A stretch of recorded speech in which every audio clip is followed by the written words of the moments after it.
Unsung Murder Ballads discusses topics of a disturbing nature. And we're not going to hold back on the graphic details and disturbing content. So we do not recommend our podcast for children under the age of 13. And while we respect the victims and their families involved in these tragic cases, we're also going to be critical of mistakes that are made during the investigations. And we're going to use dark humor to express ourselves now and then. So with that said, this podcast may not be for everyone. And that's okay. We're glad you're here checking us out. And if you've made it this far, welcome to the Unsung Murder Ballads family. And follow us on Instagram at Unsung Murder Ballads if you want to talk to us.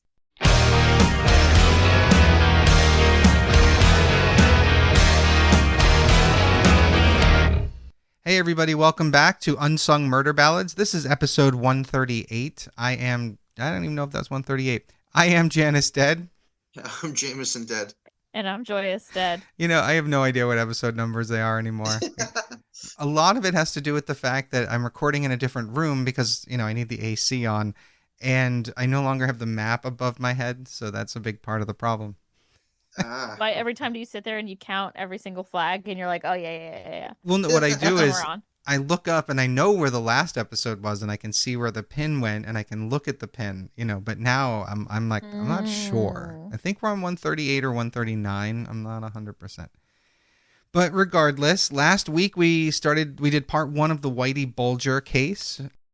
As a quick recap for our listeners, Whitey Bulger was an Irish immigrant his parents were Irish immigrants, and he was from Boston, in particular South Boston. He was a mobster who basically was an informant for the FBI, but he used that to manipulate the FBI to go after his rivals and quickly rose to power.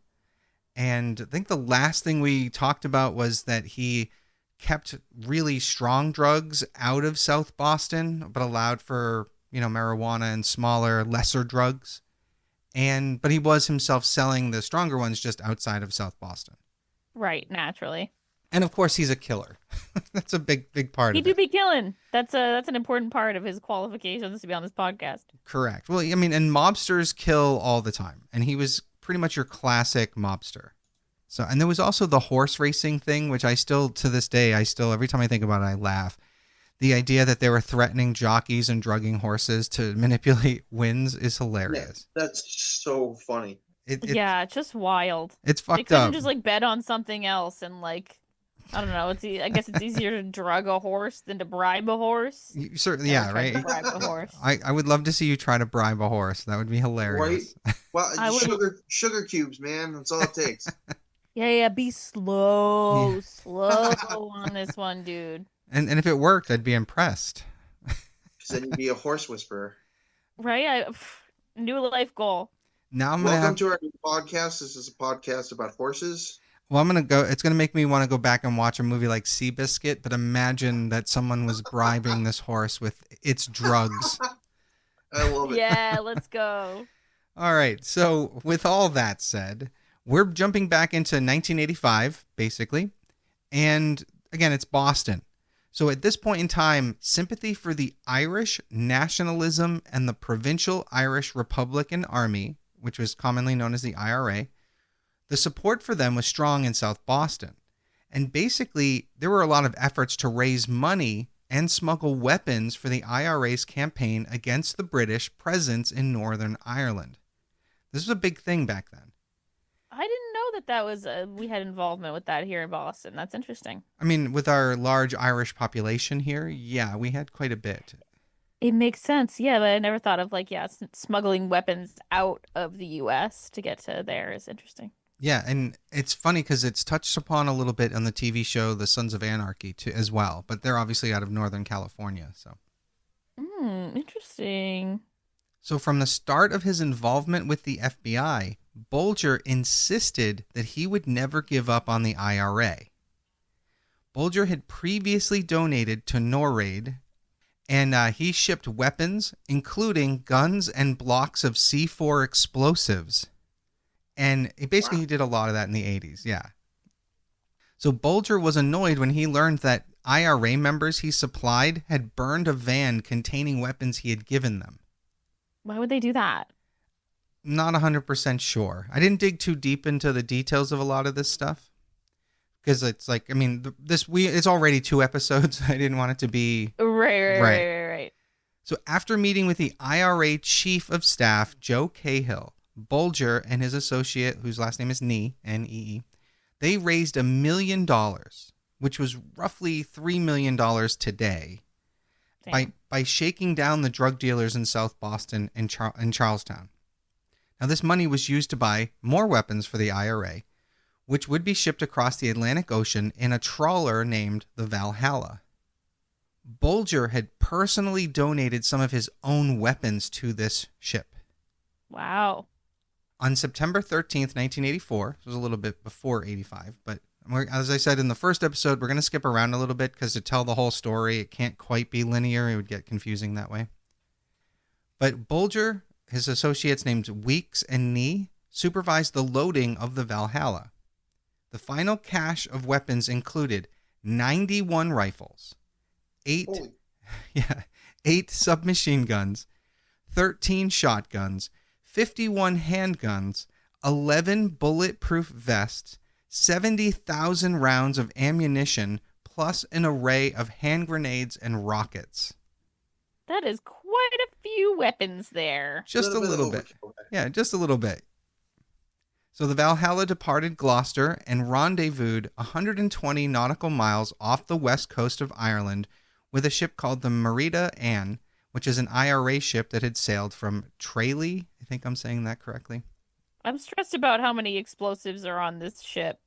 Well, the Irish Navy stopped that ship and seized the hidden arsenal, resulting in the arrest of IRA members Martin Ferris, Mike Brown, and John Crawley. The operation had been compromised by a man that was also an IRA member named Sean O'Callaghan, who was an informant for the Irish National Police. Now this all these is that their FBI equivalent? Right? And especially again, this is basically a freedom fighter who's working with a mobster. The whole thing is so fucked up. And I love that they're both informants, but one's not using it for his benefit and one is. It's crazy. Mm-hmm. That's some odd couple shit right there. Right? Yeah, for real. So the seizure marked the complete end of any major attempt by the IRA to smuggle guns out of the U.S., which had largely ceased 3 years earlier after an arrest of a primary gun runner named George Harrison, not the Beatles member. Well, they got 4 names going around in the UK, so they all have to choose from one of them. Right. So the U.S. Customs Service received notice of the weapons transfer, and they seized the Valhalla when it stopped in Boston on October 16th, 1984, as it was making its way back to Gloucester Harbor. No weapons were found on the ship, and neither of the 2 crew members on board had been arrested. Several days later, however, a crew member of the Valhalla named John McIntyre was arrested in Quincy, Massachusetts, over a domestic incident for drunk driving while trying to visit his estranged wife. And yikes. And he confessed to his role. He basically confessed to the Quincy Police Department that he was smuggling weapons. And they arranged for the FBI, the DEA, and Customs to participate in his interrogation. Damn. Wow, they really want to take him down. Well, McIntyre implicated Bulger in the botched gun running to an FBI agent named Roderick Kennedy, who was friends with his FBI handler, Conley. Mm-hmm. So McIntyre told authorities about drug smuggling activities involving the Winter Hill Gang, and 36 tons of marijuana belonging to the gang were seized in a DEA raid on a Norwegian freighter. 36 tons? Of weed. Imagine, again, we said this in the last episode. My brother in Christ. Yeah, we did say this in the first half, but man. That's a lot. After hearing about Agent Kennedy's interview with a Valhalla crew member, Connolly told Bulger about his cooperation, as we all saw coming. Now, Kennedy insisted that Conley had only overheard him and that he didn't deliver the message to Conley. Trying to protect himself just in case, I would assume. So Conley confirmed Bulger's suspicion of McIntyre, leading Bulger and Flemmy, one of his other associates, one of his main partners here, to consider murdering McIntyre for his betrayal. So on November 30th, 1984, McIntyre was lured to the house on East 3rd Street by Nee. This is the house where they used to kill people. The one the guy was away. The owner of the house was away when they killed and buried someone in his basement. Crazy. Yeah, this is that same house. This is the murder house. Yep. So McIntyre arrived carrying a case of beer, anticipating a party. And when he walked in, he was confronted by Bulger holding a Mac 11 submachine gun. Ooh, Something to walk in. that Holy didn't hell. go like he expected. Not at all. I don't know if I probably would pee my pants. I'm just gonna be like, I think there'd be a little bit more for me. Yes. So Weeks and Yeah. Flemmy restrained McIntyre and chained him to a chair. According to Weeks' testimony, Bulger hoped to avoid murdering him and offered to send him to South America with money and the understanding that he was to never contact his family or friends again. But Interesting that he would do that rather than just kill him. I mean, he must have had some kind of friendly affinity with him. You know, maybe they were more than just like associates, you know? Yeah, I guess so.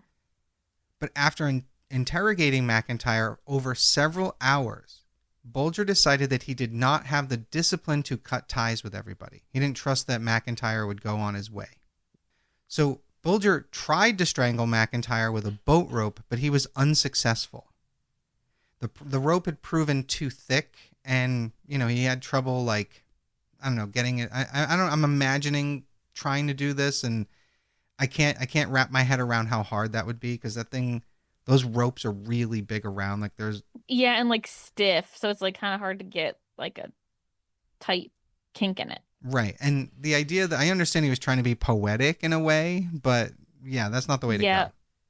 We shouldn't be going for style points here. Exactly. After that, Bulger basically straight up asked McIntyre, "Do you want one in the head?" To which McIntyre just said, "Yes, please." Oh. Damn. Yep. He then shot McIntyre, and Bulger went upstairs to take a nap while Weeks and Flemmy removed the corpse's teeth with a pair of pliers and buried it in the basement of that house with the remains of Barrett, the victim from earlier. Damn. Takes a nap. It's so fucked up. I guess it's good to be king in a way, like, the boss. You don't have to do all the dirty work, but kind of weird. Very weird. So after McIntyre's disappearance, an FBI agent named Philip Brady told McIntyre's family that he was likely murdered by the IRA. Oh my. Yeah, so obviously, I don't know if he's trying to manipulate the family to turning against the IRA or something, but still fucked up. Yeah. In January of 1985, Bulger decided he needed to kill a woman by the name of Deborah Hussey.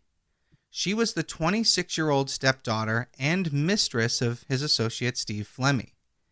And So she's a hussy. Stepdaughter and mistress. So she's a hussy. Ha ha ha. Yes. She lives up to her name. Yes. And yes, But stepdaughter and mistress. Exactly. Gross, gross, gross, gross. And Bulger decided that she had to go because he considered her a liability. Because obviously, if you're sleeping with a maid guy who doesn't know how to keep his mouth shut, you might know something that he doesn't want you to know. Yeah. And Hussey knew about the dealings of the Winter Hill Gang and had started going to a bar that was frequented by the gang, where she indiscriminately name dropped Bulger and Flemmy in conversations. And she did so to acquire money from low-level gangsters who were afraid of them. Oh wow. Okay, she's got her own side play here. Right. And, more power to her in a lot of ways, but it's still kind of fucked up and very stupid on her part. Yes, not very well played. So Deborah's mother and Flemmy's girlfriend here, her name was Marion Hussey, and she had become aware of the affair. And that, of course, also made things a bit more complicated. Yeah, I mean, weird and gross. Right. I still can't, I'm stumbling over my words here. It's fucked up to be involved with your stepdaughter altogether, but to then have to look at your girlfriend or wife or however the situation is and have her know, and that she knows. Ooh. I can't even fathom that situation. So nasty. Yeah. So fucked up. But you have so much power that if you dared to stand up to him, you're putting your life in even more danger. Yeah, because he could potentially kill you both. Yeah, but still, Yeah. fuck that. Well, I'm not saying it's right. It's awful. No, I'm just saying like that power factor is something that works against them even more. No, I agree. And unfortunately, people get stuck in these cycles of abuse and they don't know how to get out of them, or maybe there is no safe way out of them. Certainly, I don't think there's any safe way of getting out of your marriage to a mob boss. Yeah, I was going to say there are very few good situations there. So on January 14th, 1985, Flemmy drove Deborah Hussey to the house on East 3rd Street, and Bulger proceeded to strangle her in the kitchen. Jesus. Okay. Now, Weeks, who was also present, was kind of taken by surprise by the murder, as he was completely unaware that they were going to kill the girl. And then afterwards, she was taken down to the basement, and Flemmy thought she was still alive, so he strangled her again by looping a rope around her neck and tying a stick to the rope and twisting it until he was satisfied that she had choked to death. Ugh. Wow. So the gangsters then followed their regular post-killing routine, with Bulger going upstairs to take a nap, while Flemmy removed Deborah's teeth and clothing, and Flemmy and Weeks buried her body in the basement alongside Barrett and McIntyre. This basement's gotta be getting gross. I mean, it's only 3 bodies, so, I mean, I'm picturing it being a bit easier than, say, what John Wayne Gacy did. You know? Fair point. Yeah. So, I mean, I'm guessing they're going to get it fairly deep as well, because no one's complaining about smells, at least not yet. Not yet. So when Michael Nee, the owner of the house, put the house up for sale, Bulger and Flemmy had to then go and remove and rebury the bodies elsewhere, because they figured Ugh. that was easier and cheaper than buying the property. Huh. I'd have just With all bought. the money they got. But And- I guess it's Boston real estate, you know? I guess I'd have just bought the house. You know, Right. I mean, the idea of risking moving a body, no, I'd have just bought the house. Yeah. Fair. Yeah. There's a lot of danger in digging up, transporting, and reburying a body versus just buying the house. And there's more than one. Exactly. We're talking 3 bodies. So Steve Flemmy went and acquired body bags from an undertaker, and then he and Bulger and Weeks exhumed the decomposed bodies and reinterred them in a vacant lot on Hallett Street in Dorchester, Mass. on Halloween night 1985. Kind of appropriate. Jesus Christ, that's At so least they picked a spooky. good night to do it, because then you could just make up some excuse about it being a prop. Sure. And again, he's Whitey Bulger, right? Most people, Yeah, well- most cops probably know who he is. True. So, and if, maybe he even has an FBI escort. Who knows? True. So as Weeks stood guard with a rifle, Bulger and Flemmy reburied the remains. And while Weeks was standing there, a young man just happened to be walking nearby, and he stopped to take a piss. Oh, God. Now, Weeks stood there with the weapon in hand, but the man that was walking by, the young man, failed to notice that anything was happening, and he continued on his way. Now, Whoa. later, Bulger was pissed, and he chastised Weeks for not shooting the man, saying that there was, quote, plenty of room in the hole, unquote. Oh, wow. Oh my God. I mean, I get it. You don't know what he saw and didn't see, but, still, that's not okay. So in 1988, Bulger's status as an FBI informant was revealed publicly when the Boston Oh, Globe, shit. when the Boston Globe Spotlight team, led by journalist Gerard O'Neill, published a series of articles detailing the numerous crimes committed and attributed to him while nominally under the protection of the FBI. So now it's out Damn. there. And if you guys don't know, Spotlight is like at the time and for many years, they were that go-to hard-hitting, deep investigative group within the Boston Globe. They're the ones that exposed the the scandal with the priests and molesting children, and Wow. yeah, they were a big deal. So rumors had already been abound for quite a while about Bulger being an informant, basically since it was unheard of for a criminal of his stature to go that many years without arrest. Mm-hmm. And this, prompted by his guilty conscience, Morris, the FBI head agent here, speaking as an anonymous source, had told the Boston Globe about the special relationship between Bulger and the FBI. Damn. Bulger, Getting exposed. Well, Bulger, of course, denied that there was any truth to these articles, telling his associates and underlings that the Globe had made the whole thing up. And interestingly enough, given that he had such street credibility, Bulger's gang actually believed him and dismissed the articles as being false. Oh, no shit. Yeah, fucking lucky on his part. Oh. Yeah. That would have led to somebody dying on The Sopranos, just saying. Oh, easily. 100%. In the summer of 1991, Bulger and Weeks, along with two associates, Patrick and Michael Linsky, basically had in their possession a winning Massachusetts lottery ticket, which had been bought at a store that Bulger owned. The four men got to share a prize of $14 million. Whoa. Damn. Now, it was legit. They paid it out, but it's widely thought that he obtained this illegitimately, and who knows how. But it's still pretty fucking funny.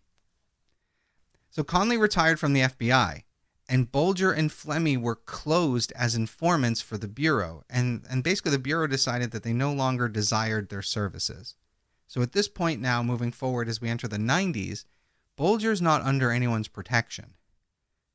In April of 1994, a joint task force of the DEA, the Boston Police, and the Massachusetts State Police launched a probe into Bulger's illegal gambling operations. The FBI, by this time considered compromised, was not informed of this joint task force. So the DEA, the Boston Police, and the Mass Police, State Police, aren't telling the FBI that they're doing this because they don't trust them. After a number of bookmakers agreed to testify to having paid protection money to Bulger, a federal case was built against him under the RICO Act, which is Racketeering, Influence, and Corrupt Organizations Act. And Bulger, he was hearing whispers, so he was preparing to go on the run. And he'd kind of been prepared for years. He was always ready to move out, get the fuck out if he had to. As you should be, yeah. Yeah, in that organization, absolutely. So he had established a whole other person named, he basically had an alias named Thomas Baxter. He had a complete ID and credit cards in that name. He had even gone out of his way to join associations in Baxter's name. And it basically, Wow. Yeah, he built an entire portfolio for this alter ego. Damn. Okay, well, that's probably a good idea. Bulger had also set up safe deposit boxes containing cash, jewelry, and passports for locations in North America and Europe. In December of 1994, he was informed by Conley that the sealed indictment had come down from the Department of Justice and that the FBI were set to make arrests for that Christmas season. In response, Bulger fled Boston on December 23, 1994, accompanied by his then common-law wife, Teresa Stanley. He was just gone. In 1995, Bulger and Flemmy were indicted on racketeering charges along with two other prominent Boston mafiosi. On June 3rd of 1997, Paul E. Coffey, the head of the Organized Crime and Racketeering Section of the Department of Justice, it's a mouthful, gave a sworn statement admitting that Bulger had been, confirming that he had been an FBI informant. Coffey stated that since Bulger was accused of leading a criminal enterprise while working as an informant and was also now a fugitive, he had forfeited any reasonable expectation that his identity would be protected. Yep, that sounds reasonable. If you either lean into the fact that you're protected as an informant or you're fucked. Yeah, once he ran, he fucked himself. But I mean, we'll keep going. This isn't over yet. You almost gave it away there. Yeah, this isn't over yet. So after fleeing Boston, Bulger and Stanley, his common law wife, spent 4 days over Christmas in Selden, New York, before spending New Year's Day in a hotel in the New Orleans French Quarter. On January 5th, 1995, Bulger prepared to return to Boston, believing that it had all just been a false alarm. Ooh. That night, however, Steve Flemmi was arrested outside a Boston restaurant by the DEA. And the Boston police detective Michael Flemmi, Stephen's brother, informed Weeks of the arrest. So basically, one of his associates' brother is telling his other associate this is all happening. And that's how Bulger avoided returning to Boston. Now, Bulger and Stanley spent the next 3 weeks traveling to New York City, Los Angeles, and San Francisco before she decided that she wanted to return to her children. Which, why did you leave in the first place if you had children? Yeah, that's bad shit. It's crazy, and she's lucky he let her leave. Yeah, for real. I don't think I would have let her leave if I was Whitey Bulger, you know? Doesn't sound like something he would do, no. He's getting older at this point. Maybe he truly cared about her and trusted her. Could be. Yeah, but once you trust somebody, that's one of your biggest downfalls, especially in that kind of position. Right. But, at this point, he's on the run anyway. And as you're going to see, he's not planning on staying in one place. Well, obviously not. I would hope not. Well, clearly you don't know how this ends. Oh, I do. I'm playing. Okay, gotcha. I'm playing naivety here. So Bulger traveled to Clearwater, Florida, where he retrieved his Tom Baxter identification from a safety deposit box. He then drove to Boston and dropped off Stanley, his common-law wife here, in a parking lot. He then met Weeks at Malibu Beach in Dorchester, where Weeks brought Bulger's girlfriend, Catherine Grieg. So literally, he drops off this common-law wife and then picks up his girlfriend. And they go on the run together, which is hilarious. Yeah, that's very interesting. That's just so fucked up. Like, all right, I got to back up for my runaway bride. What? Yeah, that's bad shit. He then told Weeks, his associate, that because Weeks had replaced him as the head of the Winter Hill Gang, he said, if anything comes down, put it on me. So basically, he's willing to be the scapegoat for anything that's going to come down on the Winter Hill Gang. So it's good, at least. So Bulger knew that it was over for him and he would never return to South Boston. On July 7th, 1996, a federal grand jury in Boston returned a 29-count indictment against Bulger and 4 other leaders of the Winter Hill Gang, as well as the Patriarca crime family out of Providence. Bulger was indicted on 13 counts of racketeering. Obviously, this is in absentia because he's on the run. On November 17th, 1999, Weeks was arrested by a combined force of DEA and Massachusetts State Police. Although by this time he was aware that Bulger was an FBI informant, he was determined to remain faithful to the neighborhood code of silence. However, while he was awaiting trial in Rhode Island's Wyatt Federal Prison, Weeks was approached by a fellow inmate. This inmate was a made man in the Patriarca family, and he asked him, quote, "Kid, what are you doing? Are you going to take it up the ass for these guys? Remember, you can't rat on a rat," unquote. Damn. Yeah, it's pretty funny. So in the aftermath, Weeks decided to cut a deal with federal prosecutors and revealed where almost every penny was stashed and where every body was buried. Wow. That's fucked up. So they moved those bodies for nothing. So the first confirmed sighting of Bulger after he fled Boston was in London in 2002. A businessman watching Hannibal, I'm assuming the movie, I don't think that was a play, was watching Hannibal and he recognized a photo of Bulger in a scene featuring the website of the FBI's most wanted fugitives. What? Yeah. It's like so basically there's a guy in London watching the movie, and because there's like this list of FBI most wanted and there's a picture of Bulger, he's like, I know that guy. Fucking Oh my god, that's crazy. hilarious. Of all things. However, obviously, whenever anyone came to look for him, he was no longer there. So even though it's confirmed, he was not caught.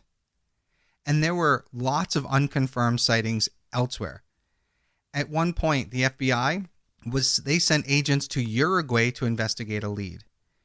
Other agents were sent to stake out the 60th anniversary celebration of the Battle of Normandy, as Bulger was reportedly an enthusiastic fan of military history. Interesting. I know, it's an expensive, maybe we'll catch him. It's kind of weird. Yeah, seems like a wild try.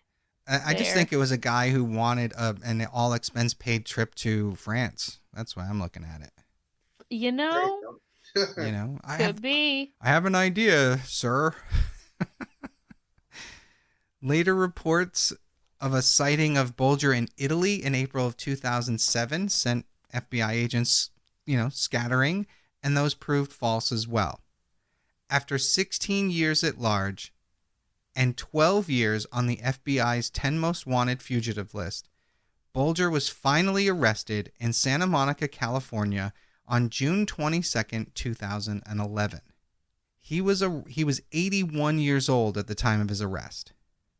And the fact that he was able to elude everybody for 16 years, impressive as fuck. Yeah. Oh, definitely.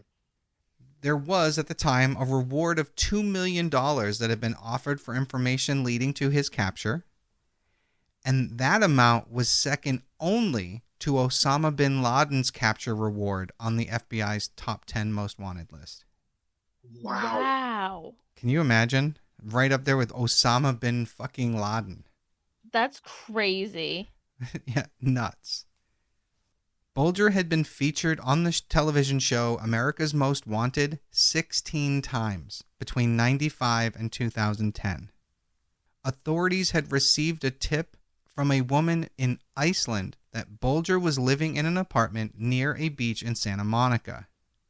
The Boston Globe identified her as Anna Bjornsdottir, a former model, actress, and Miss Iceland who lived in Bulger's neighborhood. Bulger was charged with murder, conspiracy to commit murder, extortion, narcotics distribution, and money laundering. When he was arrested, agents found more than $800,000 in cash, 30 firearms, and numerous fake IDs. What the fuck are you going to do with 30 firearms? I just need them, okay? I'm sitting here like, so if you're on the run, right, you need to move quick. How many suitcases is $800,000 in cash and 30 firearms? Yeah, that would slow you down big time. Yeah. Yeah, that's true. And that's not even your clothes and anything else you might need. That's fucking nuts. So immediately after being brought back to Boston, Bulger began talking to authorities. He said that during his days as a fugitive, he often went back and forth across the border to Mexico to buy medicine for his heart disease. Basically pointing out the fact that Border Patrol sucks balls, which we all know, Mm-hmm. He also reported that if he thought he was going to die, he planned to die with his body hidden so that authorities would always be looking for him, which is really fucking funny. I like that. Yeah. It's just, like, those are my arrangements. If I die, please hide my body. I like that. Yeah, for real. Bulger was arraigned in federal court on July 6th, 2011, and he pled not guilty. Fucking ridiculous. Yeah, of course he fucking did. Yeah, why'd you run for 16 years if you're not guilty, right? Right, there's no logic behind that. So Bulger's companion during his years as a fugitive and his longtime girlfriend, Catherine Grieg, who was nearly 22 years younger than him, which is fucking crazy. She met him back in 1975 when they started dating, when she was only 24 and she worked as a dental hygienist. She was described as intelligent, hardworking, and educated, although very subservient and dominated by Bulger.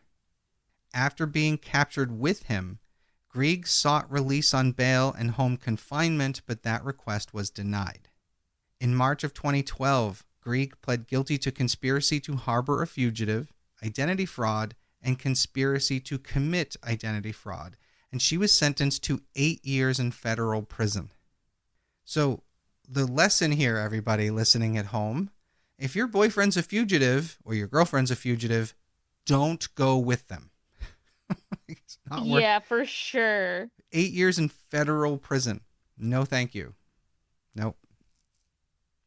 So Grieg completed her sentence on July 23rd, 2020, and was later released from home confinement and electronic monitoring. So she's out there somewhere, probably in Massachusetts, without any kind of, no one's checking in on her. Let's put it that way. Yep. Oh boy. But she's also not really a criminal. She was just in love with a criminal, I guess. I mean, I don't know. Yeah, that's not a crime. Maybe she did commit a crime out there with him or two, but I still think they they kind of came down too hard on her, in my opinion. But she was running around with someone on the FBI's top 10 most wanted Right, you're list. at least like an accessory to like a mass murderer. Like, Right. You're helping him get away, so you've done something wrong. That's for sure. Yeah, I just maybe I have a weak spot for this whole thing. 'Cause, like, I always had a weak spot for Bonnie, of the Bonnie and Clyde duo. I just, not that I know they can, I mean, I know they can commit crimes, but I just feel like it's not just them, But regardless. It's true. So when Bulger arrived at the U.S. Penitentiary in Tucson, he was attacked by a fellow inmate named Retro, whose knife pierced Bulger's neck and skull and sent him to the prison infirmary for a month. Now, Bulger survived, and whether he was targeted randomly or deliberately isn't actually known. Nobody knows why this Retro guy attacked him. Huh. Weird, That's right? messed up. So Bulger was able to begin taking part in counseling with a prison psychologist while at the Tucson facility. However, rumors circulated that the psychologist was too sympathetic to Bulger, and she even allowed him to use her cell phone. That's crazy. So Bulger has his own little Harley Quinn over here. For real. That's batshit. Yeah, that sucks. It's weird.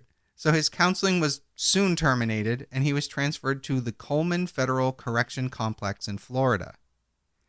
On June 12th of 2013, Bulger went on trial in South Boston's John Joseph Moakley U.S. Courthouse before Judge Denise J. Casper on 32 counts of racketeering and firearms possession. The trial lasted 2 months and included testimony of 72 witnesses, and the jury deliberations began on August 6th of that year. On August 12th, the jury convicted Bulger of 31 out of the 32 counts of the indictment. On November 14th, 2013, Bulger was sentenced to 2 life terms of imprisonment plus 5 years. I always loved the plus whatever years. It's like, I really think we should have a room full of bodies of people who passed that we're having to hang on to for those extra years. I just think, Yeah, that's pretty funny. I love that idea. He was also ordered to forfeit $25.2 million and pay $19.5 million in restitution. That's, probably just getting started. Right. In September of 2014, Bulger entered the Coleman United States Penitentiary in Sumterville, Florida. In October of 2018, he was transferred to the Federal Transfer Center in Oklahoma City, and then a few days later to the Federal Penitentiary in West Virginia. So for whatever reason, they're bouncing him around. Now, Bulger was pretty much in poor health at this point. He had become unable to walk, he had a damaged hip, and often he fell out of his bed. His health also declined due to lack of exercise. At 8:20 a.m. on October 30th, the 89-year-old Bulger was found dead in his cell. He was in a wheelchair and had been beaten to death by multiple inmates armed with a sock-wrapped padlock and a shiv. That's a oh, classic no. prison weapon. Yeah, that's awful. That really, really is. His eyes had been gouged out and his tongue had been cut off. Ooh. Law enforcement officials described Bulger as unrecognizable. Photios Freddy Geese, a Western Massachusetts-based hitman for the Genovese crime family, was the primary suspect in orchestrating the killing of Bulger. Grays was 51, and his brother was sentenced to life in prison in 2011 for their roles in several violent crimes, including the 2003 killing of Adolfo Big Al Bruno, a Genovese family capo who was shot in Springfield, Massachusetts, in a parking lot there. It's crazy. But again, it's the mafia, and Bulger was a part of that. So I wonder, there's a part of me that wonders if they sent him to this institution to have him killed on purpose. Probably. It's just weird that he runs into all these other mobsters. But again, I guess they're probably putting all the mobsters there. I don't know. Yeah, exactly. On November 8th, 2018, a funeral mass was held for Bulger at St. Monica, St. Augustine Church in South Boston. Bulger is buried at St. Joseph Cemetery in the Boston neighborhood of West Roxbury. His headstone is blank except for the inscription, Bulger. Damn. Yeah, It's like cold. Well, it's I guess it's to keep people from like going there and fucking with it, I guess. But like, I mean, you see something with Bulger on it. But there's a lot of people in the area that have that name. He has other relatives. Sure. But so I mean, obviously if you're like us right now, we know where to go. You know what I mean? Mm-hmm. But if you're just casually, I don't know, it's weird. But I can see your point because you're right. With the internet, they can find anything. So. And the last note here, on August 18th, 2022, Gase, his killer, was indicted in connection with the beating death of Bulger, and on September 6, 2024, he was sentenced to 25 years imprisonment for voluntary manslaughter. So that's a little weird, but yeah, but that is the case of Whitey Bulger, the whole thing, finally. Man, that was Seems some bizarre to crazy take stuff. 25 years in prison for a dude who was 89 and was probably about to die anyway. That's kind of funny. Well, I mean, I guess, but to be honest, the guy's in there for, if I scroll back here, he and his brother were already sentenced to life for killing Big Al Bruno, you know? Oh, so might as well. Yeah, Fair enough. right, exactly. If I'm never going to get out and the mafia wants him dead, you got it, boss, you know? Right. Send me some more ramen noodles while I'm in here. Some flavor packets at the very least. Yeah, exactly. Put some money in the commissary. I'll do whatever you want. Right? I mean, it's funny because we've talked about this in the past. That's one of the reasons I stopped reaching out to people in prisons is I didn't want them to try to get me to have money put in there for them to do an interview. So Right. Now, that's not to say we wouldn't do any interviews in the future if the circumstances were right. I just think Bulger had such a crazy life, and I think he had too many years on the outside, on the run, so he kind of got what he deserved, in my opinion. Yeah, I don't disagree. Yeah, I can see it. And if you do get the chance, watch the movie Black Mass. It is the movie about his life with Johnny Depp playing Whitey Bulger. Fantastic film. I loved it. I highly recommend it. That's All right, I'll have to check it out. All right, and that's this week's episode. So once again, I am Janus Dead. I'm Jameson Dead. And I'm Joyous Dead. And we'll see you next week. Bye.